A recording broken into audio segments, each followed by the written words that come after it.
Tem muito católico de vida de oração e de missa diária caminhando para o inferno e que ninguém tá falando sobre isso. Dom José Falcão não mediu palavras ao falar sobre uma situação perigosa que pode estar colocando muitas almas em risco. Se muitos achavam que era apenas uma questão de opinião, Dom José Falcão mostra através de exemplos impressionantes das Sagradas Escrituras que existe algo muito mais sério por trás de determinadas escolhas. E quando a verdade começa a incomodar, é aí que tudo pode mudar. Mas o que será que Dom José Falcão revelou durante sua pregação que pode fazer muitos católicos enxergarem determinadas atitudes de uma maneira completamente diferente? Fique aí que você vai saber já já, logo após a vinheta. Salve Maria Imaculada e viva Cristo Rei! Saudações a todos, que a paz de nosso Deus esteja com todos vocês. É um imenso prazer ter vocês aqui no canal e eu já peço a sua colaboração para que a mensagem que eu estou transmitindo alcance mais pessoas. Deixe seu like aí que é muito importante, não vai te custar nada, e se na hora do like aparecer hypar, clica nele também para que esse vídeo possa ser mais impulsionado. Inscreva-se no canal e ative o sininho das notificações para não perder os próximos vídeos, ok? Após uma reflexão que certamente vai incomodar muita gente, Dom José Falcão fez um alerta muito forte sobre o grande perigo que está afastando muitos católicos da verdade e que pode impactar até mesmo uma nação inteira. Mas antes de trazer o vídeo principal, para você entender melhor sobre o que eu estou falando, eu trouxe o exemplo da fala desse padre aqui. Eu acredito que depois desse carnaval, dessa baderna, não é possível que o povo católico não tenha acordado.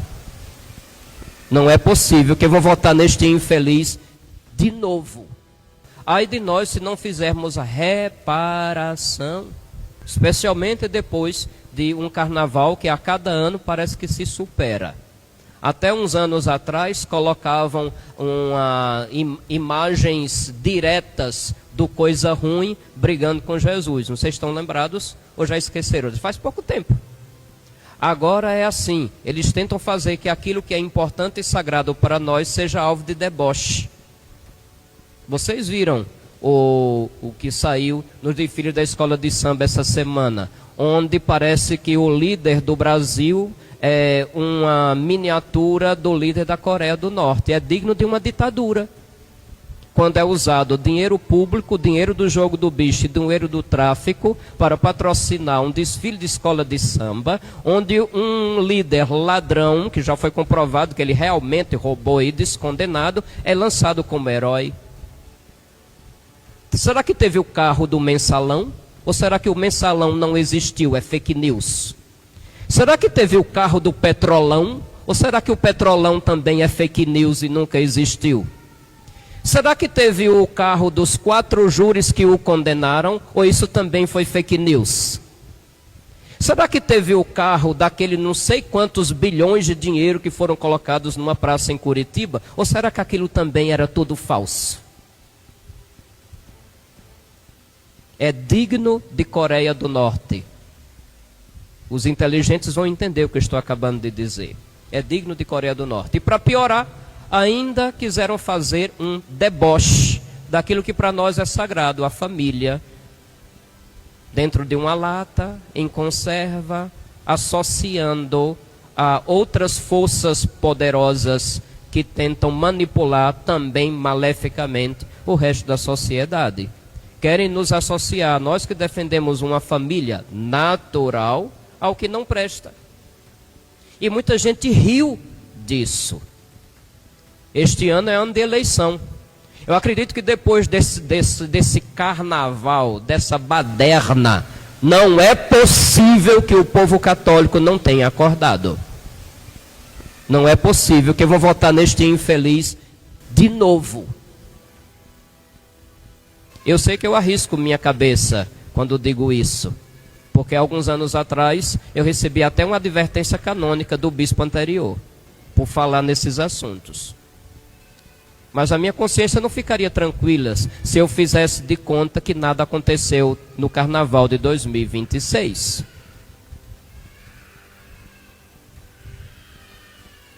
Se tiver ainda quem defende, bom, cada um é livre para fazer a escolha que quiser, mesmo que a escolha seja imbecil. Cada um é livre. Fiquem à vontade. Mas eu não quero agredir a inteligência de ninguém. Meus irmãos, agora vejam essa pregação de Dom José Falcão e logo após farei uma reflexão. Acompanhe comigo. Dos muitos ditados preparados no inferno, um deles é este: manda quem pode, obedece quem tem juízo. Se a senhora já pronunciou isso, ou ouviu isso, saiba que isso é armada do cão. Ou, para usarmos a expressão de Padre Léo, do encardido. A frase é bonita, a frase parece sedutora, a frase parece lógica, mas tudo que vem do inferno tem uma certa aparência de verdade. Mas na aparência tem um vírus, é um cavalo de Troia. Essa introdução serve para a primeira leitura que nós acabamos de ouvir. De certa forma, para o Salmo, que é uma resposta cantada à primeira leitura, mas é um dos temas do Evangelho que nós acabamos de ouvir. Dentre as muitas personagens que fazem parte da trama e do drama também, com perdão do trocadilho, da sentença injusta, da execução sumária, melhor ainda, de São João Batista, várias personagens se enquadram nesse ditado. Trataremos dessas figuras no momento oportuno. A questão central, todavia, é muito mais profunda do que um mero chavão, um mero clichê que é colocado quase que agressivamente no inconsciente coletivo e as pessoas absorvem, bebem, engolem, obedecem e acatam, balançando a cabeça como catenga, pelo simples fato de uma ordem ser dada por tal pessoa, ela exige imediatamente um pronto, um incondicional acatamento. A coisa não é assim.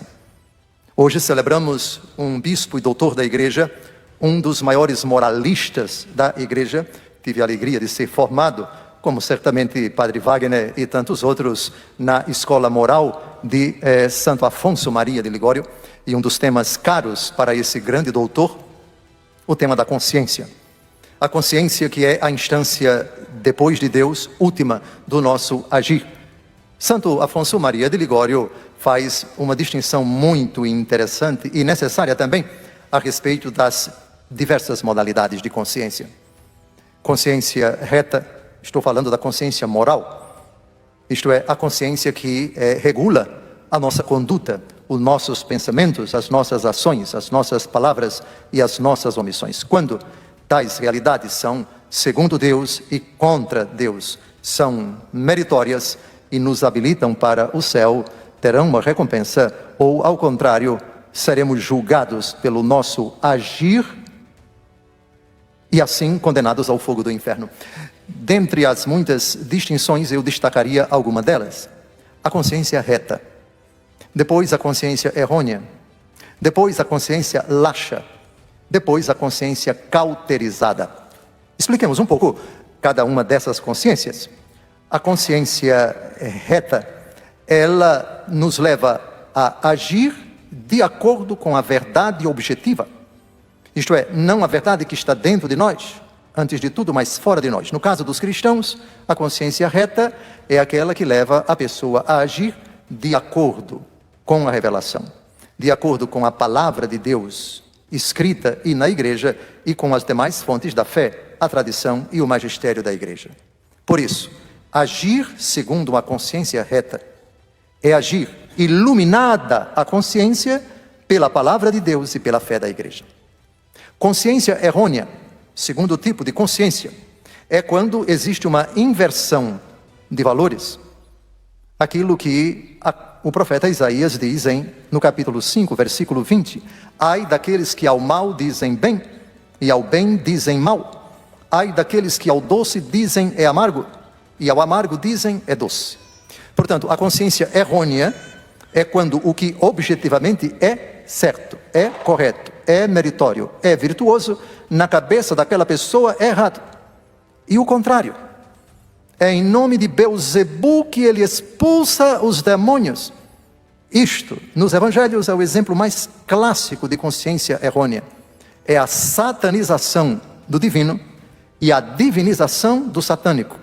É a obra de Satanás por excelência na consciência. Aliás, é o primeiro passo, porque desgraça pouca é bobagem, porque o demônio não se conforma com consciência errônea, ele quer um pouquinho mais. Consciência laxa. Laxante todo mundo sabe o que é, não sabe? Eu, quando preciso fazer exame para saber se eu tenho cálculo renal ou não, na véspera eu tenho que tomar aquela desgraça, mas eu vou tantas vezes ao banheiro porque relaxa mesmo. Aí haja fazer xixi, a fazer cocô a noite toda, mas tem que fazer, senão no outro dia o aparelho digestivo não está, a radiografia não vai descobrir se tem pedra ou não. A mente também. O diabo quer que a consciência de errônea passe para laxa. Laxa significa esticada, não apertada, isto é, não rígida, não rigorosa. Isto é, Jesus diz a respeito da consciência reta: seja o vosso sim, sim, o vosso não, não. Tudo mais procede do demônio. Isso é consciência reta. Isso é rigor. Isso é uma mente bem formada, onde você tem os princípios morais bem claros. Sim é sim. Isso é correto, isso é permitido, isso eu aceito, isso é louvável, isso é aplaudido. Isso aqui é pecaminoso, etc, etc, etc, etc. Pois bem, o diabo quer relaxar. Quer que você relaxe. Quer que você não seja tão rigoroso e passe a permitir o que era proibido. E passe a aceitar aquilo que é ilícito. Portanto, o relaxamento não é uma abdicação do bem, é uma aproximação do mal ao bem, ou se quisermos, uma identificação do mal com o bem. Ora, que uma mente relaxada, uma mente laxa, uma consciência laxa, obviamente que o diabo pinta e borda, porque essa pessoa já não tem mais aquele limite, já não tem mais aquele rigor, já não é mais intransigente no bom sentido, e passa a permitir-se e a permitir que os outros também digam e façam, com sua anuência, com seu aplauso, com sua concordância e, quiçá, com sua cumplicidade, o que é proibido. Mas essa desgraça não é a pior, porque consciência reta, essa agrada a Deus, consciência errônea agrada ao diabo, consciência laxa, pela negligência do que está em consciência errônea, a consciência laxa pode evoluir para a consciência cauterizada. Cauterizar é queimar. Consciência cauterizada é aquela na qual não existe mais nenhuma noção. Já não há pouco vestígio, a não ser cinza, de valores morais. Ou seja, aquela pessoa, para ela, matar e não matar, mentir e não mentir, roubar e não roubar, não significa mais absolutamente nada. É uma pessoa completamente à mercê de toda sorte hedionda, malévola, perversa, satânica de pecado. Ele não tem nenhuma noção, o mínimo de temor de Deus, de respeito por si, pelo outro, por Deus, porque ela é capaz de tudo, aceita tudo, pratica tudo e não tem nenhuma resistência, porque não quer, já que a sua vontade, com a prática contínua do pecado, vai se tornando cada vez mais fragilizada. Feita essa introdução de 10 segundos, mas eu prometo que a homilia não vai passar de 1 minuto, como vocês vão contando aí, entramos em cheio na questão da autoridade e também dos subordinados nesse relato, que também, por outro lado, apresenta exemplos, um exemplo no Evangelho de consciência reta. Consciência reta que não permite o pecado, que não abdica dos seus princípios ainda sob ameaça. Uma única figura no Evangelho, São João Batista. E na primeira leitura nós temos o exemplo do profeta Jeremias. Vamos logo ao Evangelho, versículo por versículo, pontuar a riqueza do ensinamento que a igreja nos propõe pelo relato do martírio de São João Batista. Naquele tempo, diz o versículo 1, a fama de Jesus chegou aos ouvidos do governador Herodes. Fama. Algo em si muito bom. E eu desejo que nós cativemos essa realidade, porque ela agrada a Deus. E provo, biblicamente, em Mateus capítulo 5, versículo 16. Porque a fama é algo que Jesus quer que nós tenhamos, acalentemos e busquemos. Brilhe a vossa luz diante dos homens, para que, vendo vossas boas obras, glorifiquem o Pai que está nos céus. Brilhe a vossa luz diante dos homens. Isso é, torne-se famoso, torne-se famosa. Por outro lado, o contraponto está logo depois, no capítulo 6 do Evangelho segundo Mateus, versículo 1. Guardai-vos de fazer as vossas boas obras diante dos homens, para serdes vistos por eles. Do contrário, já tereis recebido a vossa recompensa. Portanto, ser famoso e não ser famoso. Buscar a fama e evitar a fama. Jesus deseja as duas coisas para nós. Buscá-la por um motivo, evitá-la por outro motivo. Buscá-la, brilhe a vossa luz diante dos homens, para que, vendo vossas boas obras, glorifiquem o Pai que está nos céus. O cristão nasceu para brilhar, mas não para buscar o aplauso das pessoas. O brilho do cristão é para que os homens, vendo suas boas obras, glorifiquem o Pai. Esse é o diferencial. Por isso não há contradição entre Mateus capítulo 5, versículo 16, brilhe a vossa luz diante dos homens, para que vendo vossas boas obras glorifiquem o Pai que está nos céus. E Mateus capítulo 6, versículo 1, guardai-vos de praticar vossas boas obras diante dos homens, para serdes vistos por eles. A fama de Jesus chegou aos ouvidos do governador Herodes. Como tratar a fama com relação ao famoso em gestação, ou aquele que já é famoso, ou aquele que pretende conquistar o seu espaço afamado? A fama é algo bom, como já vimos, mas pode se tornar um veneno, dependendo da forma como nós a tratamos, daquilo que nós desejamos. Quando a fama vai aumentando, o nosso conhecimento vai crescendo. É, portanto, a intenção que pode precipitar o famoso no inferno ou levá-lo para o céu, para que, vendo vossas boas obras, glorifiquem o Pai que está nos céus. A fama chegou não apenas à multidão, mas a esse desgraçado, que precisamos agora pontuar de onde ele veio, a que família ele pertencia. Herodes o Grande, o do tempo do nascimento de Jesus, é um de Herodes diferente desse Herodes. Quando Jesus nasceu, aquele que decretou a morte dos inocentes, era o pai desse dito cujo carcará do evangelho de hoje. Era o Herodes o Grande, que morreu no ano 4 da era cristã, cerca de 4 anos depois do nascimento de Jesus. Ele teve vários filhos. Antes de morrer, ele dispôs no seu testamento para os seus 3 filhos. Arquelau se tornaria rei da Judeia, incluindo a Samaria e a Idumeia. Idumeia é mais ou menos onde hoje é a Jordânia. Herodes Antipas seria tetrarca da Galileia, no norte, onde fica Nazaré, incluindo a Pérea. E Filipe seria tetrarca da Traconites, um pedaço da Síria e um pouquinho do Líbano e um pedacinho da Jordânia, enfim, atuais. Bem, aqui estão os 3 filhos de Herodes Magno, Herodes o Grande. Esse Herodes que decretou o assassinato de São João Batista é o Herodes Antipas, o filho de Herodes Magno. Somente para nós situarmos que na Bíblia, nos Evangelhos, 2 Herodes. Vamos agora ao versículo 2. Ele disse a seus servidores: é João Batista que ressuscitou dos mortos, e por isso os poderes miraculosos atuam nele. Aqui nós temos uma mistura de honra e de medo. Por quê? Porque ele está com medo de Jesus, que se torna afamado como João Batista era, e agora vem a sua consciência de que ele foi o autor da execução de São João Batista.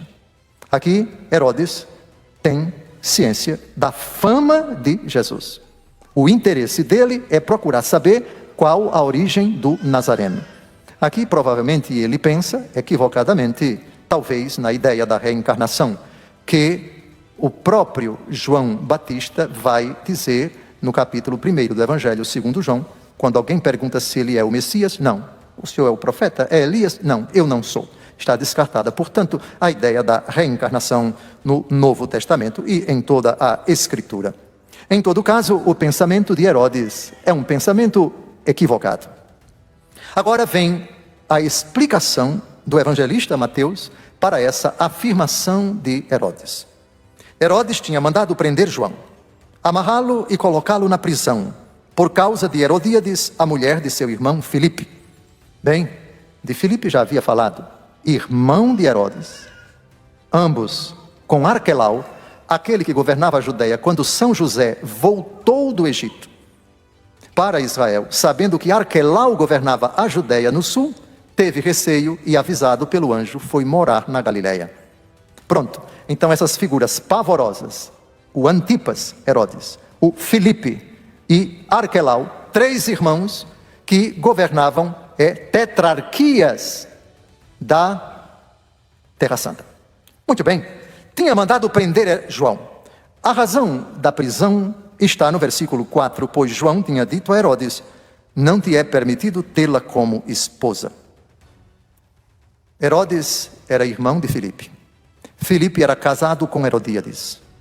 E Herodes mantinha um caso com a esposa do seu irmão. A coisa devia ser pública, para que João Batista tivesse a coragem de dizer isso, provavelmente com o dedo em riste, diante de Herodes, que não era governador. O governador era Pôncio Pilatos. Herodes, ele era um tetrarca. Muito bem, Herodes Antipas. Cuidado aqui para não confundir as figuras envolvidas nessa narrativa. Segundo Flávio Joséfo, nas antiguidades judaicas, Herodíades tinha uma filha e se chamava Salomé. Esse nome não aparece nos relatos do assassinato de São João Batista, portanto não aparece nesse evangelho. Ora, qual foi a solução que Herodes encontrou diante de uma figura tão notória, tão conhecida, tão famosa como São João Batista? Se ele não tomasse nenhuma providência diante dessa denúncia, provavelmente a sirigaita, a amante dele, iria deixá-lo. Todavia, matar João Batista, isso suscitaria provavelmente uma rebelião do povo contra ele, uma insurreição que o levaria ou a ser morto ou a ser tirado do trono. Então, para agradar gregos e alagoanos, eu sou alagoano, para agradar gregos e troianos, ele encontrou essa solução horrorosa, isto é, mantê-lo preso, manter João Batista preso. A arqueologia conseguiu descobrir essa fortaleza, onde São João Batista ficou preso, provavelmente na parte de baixo, na parte subterrânea do palácio, o palácio de Maquera, ou Maqueronte, fica nas proximidades do Monte Nebo, atual Jordânia. A frase de São João Batista foi clara, foi direta, foi curta: não te é permitido. Pergunta: Herodes, por acaso, era judeu? Tinha sangue judeu nas suas veias? Não. Todavia, ainda que seja uma autoridade designada por Roma, a atitude dele causava um escândalo de proporções inimagináveis, se não como nos tempos atuais, onde o escândalo seria provavelmente praticamente nenhum, infelizmente, em muitos ambientes laicizados e permissivos, tal coisa é tratada como coisa normal ou coisa comum, mas no tempo de Nosso Senhor Jesus Cristo era um escândalo que pegava muito mal, digamos assim. Mas São João Batista, guardião da fé e da moral dos judeus, denunciou um governador que não era judeu. Era, digamos assim, um intruso pagão a serviço do Império Romano. Herodes queria matar João, mas tinha medo do povo que o considerava como profeta. São Pedro Crisólogo, bispo e doutor da Igreja dos séculos IV e V, no seu Sermão 127, diz o seguinte sobre essa insegurança de Herodes: aos que estão escravizados pelo pecado, torna-se odiosa a liberdade interior do inocente que não comete o mal. A virtude é contrária aos viciados, a santidade aos sacrílegos, a castidade é inimiga dos impuros, a integridade é uma dificuldade para os corruptos, a fragilidade e a frugalidade são inimigas dos luxuriosos. A misericórdia é intolerável para os cruéis, da mesma forma que a bondade o é para os impiedosos, e os injustos não suportam a justiça. Assim o demonstra o evangelista quando afirma: João dizia, não te é lícito ter a esposa do teu irmão. Este é o problema que João enfrenta. Quem corrige os maus, ofende. Quem repudia os pecadores, se defronta com o mesmo problema. João dizia o que era próprio da lei, da justiça e da salvação. Na verdade, o que era próprio do amor, não do ódio. Agora vamos à festa. Na Bíblia, só se fala de 2 festas de aniversário. A festa de aniversário do faraó no tempo de José quando José se dá a conhecer aos irmãos, no final do livro do Gênesis, e o aniversário desse carcará sanguinolento que é Herodes. Chegou o dia do seu aniversário, e a filha de Herodíades dança diante de todos, e agrada tanto a Herodes, que ele promete com juramento dar a ela tudo o que ela pedisse. Aqui temos uma questão de teologia moral. Juramento. Quando fazê-lo e quando não fazê-lo? Quando ele é permitido e devido? E quando é obrigatório exigir dele? E quando não se deve fazer jamais o juramento? Nosso Senhor Jesus Cristo, em Mateus capítulo 5, de 33 a 34, diz: seja o vosso sim, sim, o vosso não, não. O que passa disso vem do maligno. Não perjurarás, foi dito aos antigos, mas cumprirás os teus juramentos para com o Senhor. Eu, porém, vos digo, não jureis em hipótese alguma. Jesus é claro, Jesus é contundente, Jesus é categórico. Bem, agora vamos dificultar a questão do juramento. Herodes jurou, Jesus proibiu, mas o próprio Jesus jurou uma vez, falou sobre juramento. Vamos ver em que ocasião. E mais, o apóstolo Paulo jurou 7 vezes. Então temos uma coisa aqui para explicar a questão do juramento. Jesus diz, não jureis em hipótese alguma. Mas o próprio Jesus é conjurado a falar e fala. Vamos logo a Jesus falando sobre juramento. Mateus capítulo 26, de 63 a 64. Jesus, no entanto, permanecia calado. Disse-lhe o sumo sacerdote: por Deus vivo, conjuro-te que nos digas se és o Cristo, o Filho de Deus. Jesus respondeu: sim. Além disso, eu vos declaro que vereis doravante o Filho do Homem sentar-se à direita do Todo-Poderoso e voltar sobre as nuvens do céu. Jesus, que proíbe o juramento em qualquer hipótese, aqui fala sobre juramento. Conjuro-te, diz o sumo sacerdote. Agora vamos ver São Paulo jurando várias vezes. Romanos capítulo 1, versículo 9. Deus, a quem sirvo em meu espírito, anunciando o evangelho ao seu Filho, me é testemunha de como vos menciono incessantemente em minhas orações. Aqui nós já temos a definição de juramento. Juramento é quando você invoca Deus como testemunha da verdade. Coisa do tipo, juro por Deus. São Paulo jura por Deus aqui. Romanos capítulo 9, versículo 1. Digo a verdade em Jesus Cristo, não minto. A minha consciência me dá testemunho pelo Espírito Santo. São Paulo invoca o Espírito Santo como testemunha de que ele não mente. Segundo aos Coríntios, capítulo 1, versículo 23. Invoco a Deus por testemunha, juro por minha vida que foi para vos poupar que não voltei a Corinto. Mais uma vez, São Paulo jurando por Deus. Segundo aos Coríntios 11, 31. Deus, Pai de nosso Senhor Jesus Cristo, que é bendito pelos séculos, sabe que não minto. Invocou Deus Pai como testemunha do que ele falou. Gálatas capítulo 1, versículo 20. Isto que vos escrevo, Deus me é testemunha, não o estou inventando. Filipenses capítulo 1, versículo 8. Deus me é testemunha da ternura que vos consagro a todos pelo entranhado amor de Jesus Cristo. 1 aos Tessalonicenses 2, versículo 5. Nunca usamos de adulação, como sabeis, mas fomos lavados por fins, não por fins interesseiros, Deus me é testemunha. 1 aos Tessalonicenses 2, versículo 10. Vós sois testemunhas e também Deus, de quão santa, justa e irrepreensivelmente nos portamos convosco que crestes. 2 Timóteo 4, versículos de 4 a 1. Eu te conjuro em presença de Deus e de Jesus Cristo, que há de julgar os vivos e os mortos, por sua aparição e por seu reino. Todos esses textos provam que São Paulo jurava. Mas Jesus proíbe jurar em qualquer circunstância. Não jureis em hipótese alguma. Herodes jura. Muito bem. Então agora temos o quê? Temos essa questão. A questão da liceidade do juramento. Catecismo da Igreja Católica, parágrafo 21, 53. Jesus ensina que todo juramento implica uma referência a Deus. E que a presença de Deus e de sua verdade deve ser honrada em toda palavra. A discrição em recorrer a Deus na linguagem caminha de mão dadas com a atenção respeitosa à sua presença, testemunhada ou desprezada em cada uma de nossas afirmações. Parágrafo 21, 54. Esse é o que mais interessa. segundo São Paulo, a tradição da igreja entendeu que as palavras de Jesus não se opõem ao juramento quando é feito por uma causa grave e justa. Por exemplo, perante um tribunal.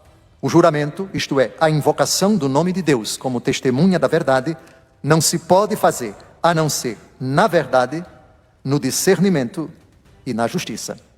Fecha aspas. Portanto, eu citei esses textos todos para chegarmos ao juramento que Herodes fez à garotinha sem vergonha que dançou na frente dele. Ele foi imprudente, ele foi intempestivo, ele foi precipitado, porque fez um juramento de dar ou fazer tudo aquilo que ela pedisse, sem saber o que ela pediria. Ordinariamente, para nós, seja o vosso sim, sim, seja o vosso não, não. Quem diz sempre a verdade? Quem nunca foi flagrado na mentira? Não precisa desse expediente. Juro por Deus, juro pelo chapéu do Padre Cícero, juro pela batina do Padre Pio, juro por isso ou por aquilo outro, juro pelo que há mais sagrado, juro. Normalmente, quem precisa desse expediente já não é digno de credibilidade. Porque se alguém perguntar, você jura? A resposta é, você acredita em mim ou não? Eu já dei provas para você de que sou mentirosa? Não preciso jurar. Não há necessidade. A sua autoridade de pessoa veraz, de quem vive na verdade, de quem pratica a verdade, de quem diz a verdade, não precisa desse expediente.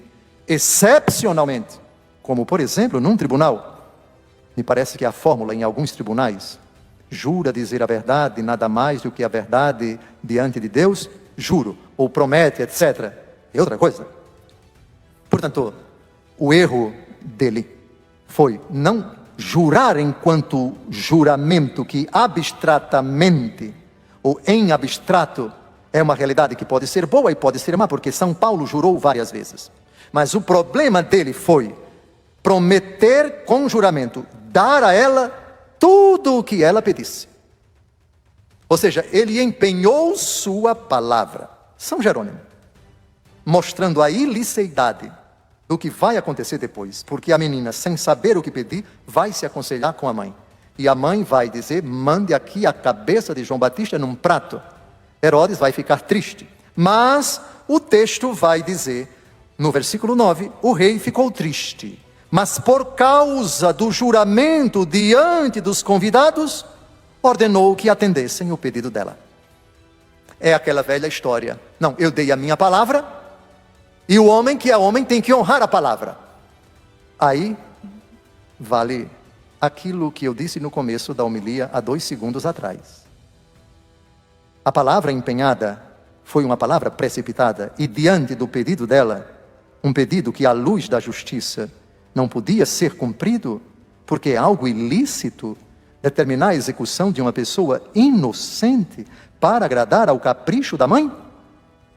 Ocorre que, na cabeça daquele infeliz, o juramento que foi dado é algo irrevogável, é algo irretratável. São Jerônimo, comentando esse versículo, ele diz, no comentário ao Evangelho, segundo Mateus, livro 2, capítulo 14, parágrafo 7, aspas, eu não isento Herodes de ter cometido homicídio por tê-lo feito contra a sua vontade, só por causa do juramento que fizera, porque este mesmo juramento foi o que preparou a futura morte. Além disso, se disse que cometeu o crime por causa do juramento, se tivessem exigido a morte de seu pai ou de sua mãe, os teria matado, sim ou não? Logo, deveria ter rechaçado que se fizesse contra o profeta, o que rechaçaria se fizesse contra si. Fecha aspas.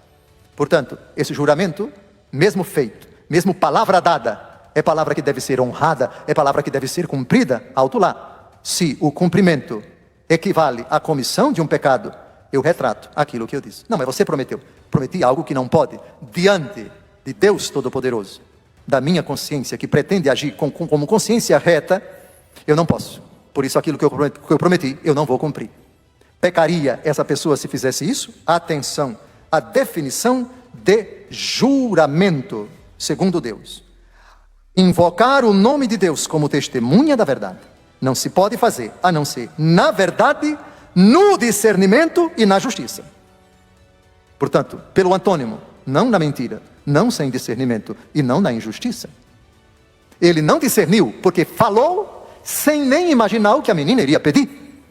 E aquilo que ele determinou é contrário à justiça, porque sabendo do pedido dela e consciente de que era algo injusto, ele deveria se retratar, mas não o fez. Eu me procrastinei um pouco nesse versículo, porque a questão do juramento cabe muito nesses tempos difíceis, em que brincamos com o segundo mandamento da lei de Deus. O segundo mandamento da lei de Deus é não jurar, ou não tomar o nome de Deus em vão.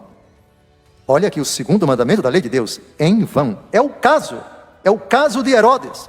Ele invocou a autoridade divina, portanto, jurando uma coisa que ele não discerniu e que acabou descobrindo que era injusta, mas mesmo assim consentiu. Portanto, se tornou o que nós chamamos hoje de autor intelectual do assassinato de São João Batista. Instigada pela mãe, ela disse: dá-me aqui num prato a cabeça de João Batista. Voltemos à questão do ditado do diabo: manda quem pode, obedece quem tem juízo. Não sabemos a idade dessa menina, mas podemos dizer algumas coisas que são fundamentais e eu pediria a vocês um pouco de atenção. As mães e os pais têm um poder tremendo de contaminar o coração dos filhos. Aqui eu me refiro diretamente às mães separadas que moram com seus filhos e os pais não moram consigo. Vocês não têm o direito de envenenar o coração dos filhos contra o pai deles. E se aqui filhos de pais separados moram com o pai e não com a mãe, eu dirijo a minha palavra para os pais que moram com os filhos. Vocês não têm o direito de envenenar o coração dos filhos para ficar contra a mãe, por mais defeitos que ela tenha. Da mesma forma, os pais que ainda vivem no mesmo teto, vocês não podem, não têm o direito de envenenar um contra o outro, ou colocar filhos contra o pai, ou filhos contra a mãe. Com toda certeza, se essa menina tivesse sido educada, atenção, se tivesse sido educada dentro dos princípios morais éticos, não precisa ser cristão, nem judeus, certamente a menina diria: mãe, esse tipo de coisa eu não posso aceitar. Eu não vou fazer esse pedido, é matar uma pessoa. Não, mas eu sou sua mãe. Mas o primeiro mandamento da lei de Deus, mãe, é amar a Deus sobre todas as coisas. O quarto mandamento da lei de Deus é honrar pai e mãe. Mas a senhora está sugerindo algo que é pecaminoso. Por isso, eu não estarei pecando contra o quarto mandamento, ao dizer não à senhora. Portanto, queridos filhos, não é pelo simples fato de ser pai ou mãe que habilita o pai ou a mãe a dizer, a ordenar, a sugerir, a aconselhar que o filho pratique o pecado. Coisa que, infelizmente, essa mãe desgraçada não fez, não considerou com relação à sua filha. Com toda certeza, essa menina já vinha sendo contaminada pela mãe, que incubou o vírus do ódio que ela nutria por São João Batista para a menina. E simplesmente dizer que era uma bobinha, uma simples dançarina, isso não cola. Certamente, essa menina sabia muito bem o que ouviu da mãe e sabia muito bem o que ela disse. E aqui está no versículo 8, dá-me aqui num prato a cabeça de João Batista. Vejam que ela não disse, minha mãe sugeriu. Não, ela tomou para si. O que significa um envenenamento extremamente nocivo. O ódio da mãe contra João Batista passou para a filha. O rei ficou triste, versículo 9, mas por causa do juramento diante dos convidados ordenou que atendessem o pedido dela. E mandou cortar a cabeça de João no cárcere. Tristeza do cão, tristeza do inferno. São Paulo, na segunda aos Coríntios, capítulos 8 e 10 também diz que há uma tristeza segundo Deus e há uma tristeza segundo o mundo. A tristeza segundo Deus é aquela que produz um arrependimento salutar do qual ninguém se arrepende. E há uma tristeza segundo o mundo que produz a morte. Aquela tristeza do jovem rico que, convidado por Jesus a vender tudo que possuía e dar aos pobres para depois segui-lo, ele foi embora triste. Aqui temos essa tristeza. O rei ficou triste, mas por causa do juramento diante dos convidados, ou seja, para preservar a fama de homem de palavra. Aí está, a fama má. Por causa do juramento na presença das pessoas. Para não voltar atrás, para honrar a palavra, para não sair-se desmoralizado. E certamente, se ele voltasse atrás, a amante dele seguramente não quereria mais nenhum relacionamento com ele. E chegamos aqui à ordem que ele dá ao soldado. e mandou cortar a cabeça de João no cárcere. Depois a cabeça foi trazida num prato, entregue à moça, e esta a levou para sua mãe. A cena deve ter sido tétrica, horrível. Em plena festa, a cabeça de São João Batista adentrando no recinto. O que significa, aquilo deve ter agradado não somente a Herodíades, que foi a forra, que se sentiu o máximo, que deve ter dito, finalmente consegui eliminar esse desgraçado, que tanto mal me causou, que revelou para todos, que denunciou o meu amante Herodes, etc. E certamente a menina, pela forma incisiva como ela apresentou, fez o pedido, dá-me aqui. Ela não disse eu sugiro, ou minha mãe sugeriu, mas dá-me aqui. Isto é, já que você, seu abestado, prometeu, então agora trate de cumprir a palavra. Entramos então na atitude do soldado que obedeceu a ordem de Herodes. São dois textos do Catecismo da Igreja Católica, parágrafo 1903 e 1904, que eu queria citar aqui, a respeito da postura do cristão diante de uma ordem dada por um superior. Aspas. A autoridade só será exercida legitimamente se procurar o bem comum do grupo em questão e se para atingi-lo empregar meios moralmente ilícitos. Se acontecer de os dirigentes promulgarem leis injustas ou tomarem medidas contrárias à ordem moral, estas disposições não poderão obrigar as consciências. Neste caso, a própria autoridade deixa de existir, degenerando em abuso de poder. Citação literal de São João 23, na encíclica Pacem in Terris, parágrafo 51. Jesus, a respeito disso, do respeito que devemos ter e do discernimento que devemos realizar dos dois âmbitos, das duas autoridades, dos dois campos de ação, o civil e o religioso, o âmbito da autoridade humana e o da autoridade divina, em Mateus 22, 21 diz: dai a César o que é de César e a Deus o que é de Deus. Colocados diante do sinédrio e ameaçados e agredidos, etc., os apóstolos, Pedro e os demais, diante de uma ameaça de não proclamar o nome de Jesus em Jerusalém, responde, Atos 5, 29, é preciso obedecer antes a Deus do que aos homens. Se houver conflito entre uma ordem ou uma lei dos homens e uma ordem e uma lei de Deus, deve-se obedecer antes a Deus do que aos homens. O artigo 5º, inciso 8º da Constituição Federal garante a objeção de consciência. Diz a nossa Constituição: ninguém será privado de direitos por motivo de crença religiosa ou de convicção filosófica ou política, salvo se as invocar para eximir-se de obrigação legal a todos imposta e recusar-se a cumprir prestação alternativa fixada em lei. Qualquer cidadão brasileiro que recebe uma ordem, ainda que seja do judiciário, ou se sente obrigado por qualquer lei humana, e isso ferir seus princípios religiosos, eu não posso fazer isso, eu não posso dizer isso. Evoco a objeção de consciência e nisso eu estou respaldado pela Constituição Federal. O compêndio do Catecismo da Igreja Católica, da doutrina social da Igreja, diz, no parágrafo 399, o cristão não está obrigado em consciência a seguir as prescrições das autoridades civis se forem contrárias às exigências da ordem moral, aos direitos fundamentais das pessoas ou aos ensinamentos do Evangelho. As leis injustas põem os homens moralmente retos frente a dramáticos problemas de consciência. Quando são chamados a colaborar em ações moralmente más, têm a obrigação de recusar-se. São João Paulo II, encíclica Evangelium Vitae, parágrafo 73. Além de ser um dever moral, esta recusa é também um direito humano basilar, que, precisamente porque tal, a própria lei civil deve reconhecer e proteger. Quem recorre à objeção de consciência deve ser salvaguardado não apenas de sanções penais, mas ainda de qualquer dano no plano legal, disciplinar, econômico e profissional. Por isso, o ditado manda quem pode, obedece quem tem juízo, não pode jamais ser evocado como uma máxima indiscutível e aplicável a todos os casos. Até porque a obediência do cristão, Romanos capítulo 1, versículo 5, é a obediência da fé. São Paulo fala no começo da carta aos Romanos e no final, capítulo 16, obediência da fé. Manda quem pode, obedece quem tem fé. É a minha fé quem vai regular, quem vai ponderar, quem vai refletir, quem vai analisar, quem vai pesar se essa ordem é aplicável ou não.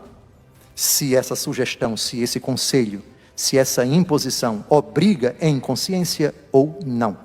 Portanto, é o parâmetro da fé, a consciência reta iluminada pela palavra de Deus. A respeito disso, na primeira leitura nós temos uma consciência reta que mesmo diante das dificuldades não retroage, não volta atrás, insiste, é ameaçado. O profeta Jeremias, que vai para diante do templo, aos chefes e a todo o povo, anunciando uma desgraça: se vocês não se converterem, isso aqui vai virar ruínas, Jerusalém vai ser saqueada, vocês se convertam. O quadro social e moral de Jerusalém e de toda Israel, pelo menos o reino de Judá, era o pior possível, e ele, enviado por Deus, anuncia essa realidade constrangedora, desagradável, mas necessária, porque foi a ordem de Deus. A reação foi fulminante. Este homem foi julgado réu de morte, porque profetizou contra esta cidade, como ouvistes com os vossos próprios ouvidos. Aí vem a defesa do amedrontado profeta: foi o Senhor que me incumbiu de profetizar para esta casa e para esta cidade. Tratai de emendar vossa vida e vossas obras, ouvi a voz do Senhor vosso Deus, e ele voltará atrás da decisão que tomou contra vós. Vejam que com isso, o profeta, que é instrumento de Deus, faz a denúncia, faz a ameaça, faz o anúncio da desgraça, lança uma maldição, não como desejo, mas como previsão. Jesus amaldiçoou 3 cidades do norte: ai de ti, Betsaida, ai de ti, Corazim, ou Corazim. Porque se em Tiro e em Sidônia fossem realizados esses sinais, há muito teriam se convertido. E tu, Cafarnaum, pensa que serás levada ao céu? Ao inferno tu serás atirada. Isso é maldição? É, mas uma maldição não como desejo, mas como previsão. Aqui o profeta também está amaldiçoando Israel, dizendo: a maldição que não é pecado é quando você diz algo mal que pode acontecer, não desejando que aconteça, para que a pessoa chacoalhada se arrependa. A mãe que diz para o filho vagabundo, preguiçoso: olha, infeliz, se você não estudar, você não vai ser ninguém na vida, você não vai avançar, você vai parar no tempo. A senhora está me desejando mal? Não, eu estou prevendo, em consequência da sua negligência atual, a desgraça que vai acontecer. Tanto é que o profeta aqui diz: se vocês se arrependerem, Deus não vai fazer absolutamente nada disso. E é quando alguém de bom senso se levanta e consegue convencer outros. Depois dessa defesa dele, os chefes e o povo em geral disseram: este homem não merece ser condenado à morte, pois ele falou-nos em nome do Senhor nosso Deus. E a partir dali, ele passa a ter a proteção de Aicã, filho de Safã, para não cair nas mãos do povo e evitar ser morto. Aqui temos um exemplo clássico da postura de São João Batista. A heroicidade, e mais do que isso, a bravura, e mais do que isso, a fidelidade, a audácia dos mártires, dos profetas, aqui ilustradas na postura de Jeremias e na postura de São João Batista. Algo tão caro para nós nesses tempos difíceis, pavorosos, escabrosos, que no salmo que acabamos de cantar, esses tempos são chamados de tempos favoráveis. No tempo favorável, escutai-me, ó Senhor. Retirai-me deste lodo, pois me afundo. Libertai-me, ó Senhor, dos que me odeiam, e salvai-me destas águas tão profundas. O vosso coração, humildes, alegra-se-á, se procurardes o Senhor continuamente. Diante das dificuldades que nós enfrentamos por ideias, por convicções, por posturas, por afirmações contrárias aos nossos princípios, em tantos âmbitos, importa nessa missa reiterar o nosso compromisso de fidelidade a Jesus, o nosso amor a Ele.